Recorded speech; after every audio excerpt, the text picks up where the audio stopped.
Happy Wednesday. Grab yourself a cup of Kool-Aid and sit down for a minute. I want to talk to you about something. I was sitting in here playing my guitar and praising the Lord and thinking about stuff, and something that I've kind of been thinking about for the last few days is something that Jesus said in Matthew chapter 7. He said, chapter 7 and verse 17. He said, "Even so, every good tree brings forth good fruit, but a corrupt tree brings forth evil fruit. A good tree cannot bring forth evil fruit, neither can a corrupt tree bring forth good fruit. Every tree that brings forth not good fruit is hewn down and cast into the fire. Wherefore, by their fruits you shall know them." You shall know them by their fruits. You know, when a tree is growing,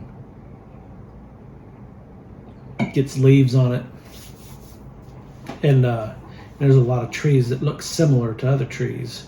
And it's hard to tell what kind of trees they actually are until they bear fruit. You know, walnut trees, pecan trees, there's all sorts of maple trees and oak trees, and you know, some of them have fruit and some of them don't. And there's a wide variety of trees. I don't even know how many varieties of apples there are: pears, peaches, apricots. You know, and then there's cherry trees, and there's those blossoming cherry trees that don't actually put on fruit. And I remember seeing those lining the streets of 10th Avenue in Kennewick, Washington. They would put on these beautiful white blooms in the springtime, and the streets would just be lined with these beautiful white trees, but no fruit. And of course, they planted them there for that reason, because they didn't want cherries all over the sidewalks. And the flowers would begin to fall off of the trees, and it would look like snow. It would look like snow drifting in the breeze in the streets in the springtime.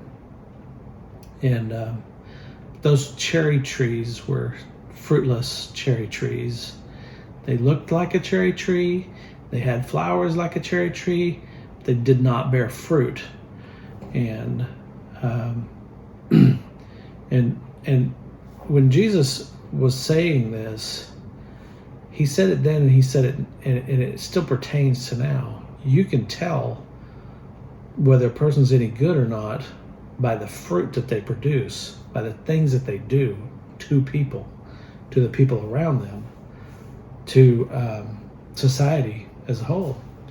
And I'm not saying that people don't get a second chance to, you know, straighten themselves out, but it takes a while. It takes a while for a tree to bear fruit. And if a tree has been bearing bad fruit, and it's been bearing bad fruit for a long time, and someone comes along and grafts in some new branches, it could take that tree years to put on new fruit, to put on fruit that has been grafted into it. It could take a long time for that. And it's the same with people. You know, people, they are in our lives, and they do a bunch of things, and they produce a lot of evil fruit, and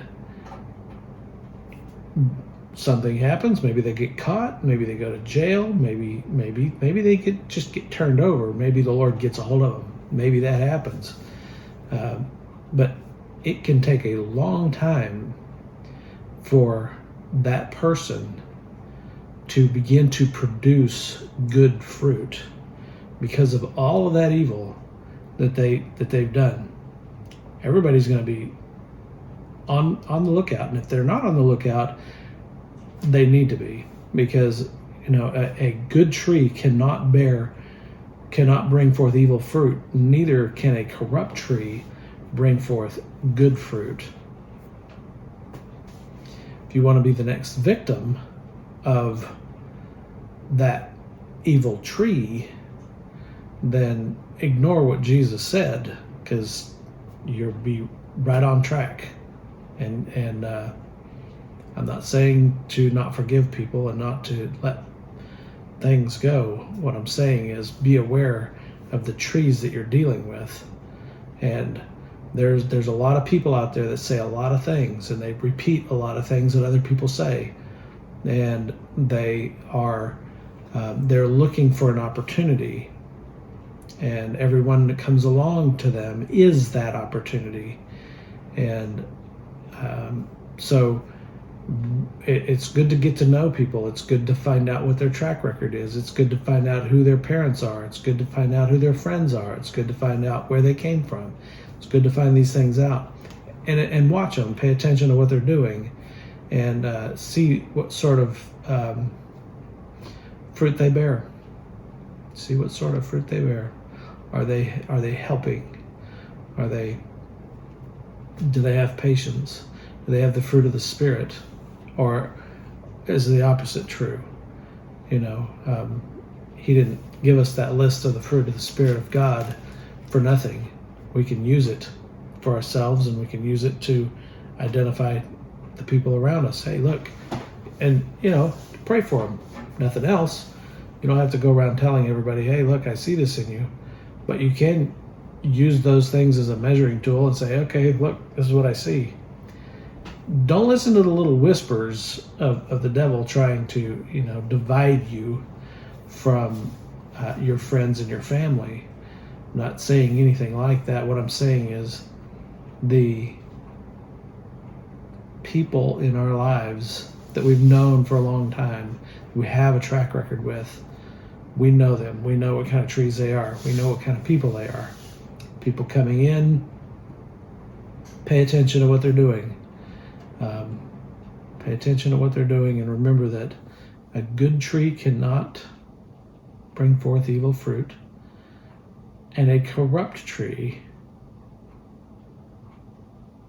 cannot bring forth good fruit. And it's as simple as that when it comes to people. And it can take a long time for a tree that has been grafted, as in, like when we get saved, we're grafted in to the family of God. Take on that new nature. We're new creatures, new creations. It can take a while for that new fruit, for that good fruit to develop and be seen. So anyway, I just wanted to share that with you. It's rolling around in my head. Not everybody some people they'll say anything and do anything.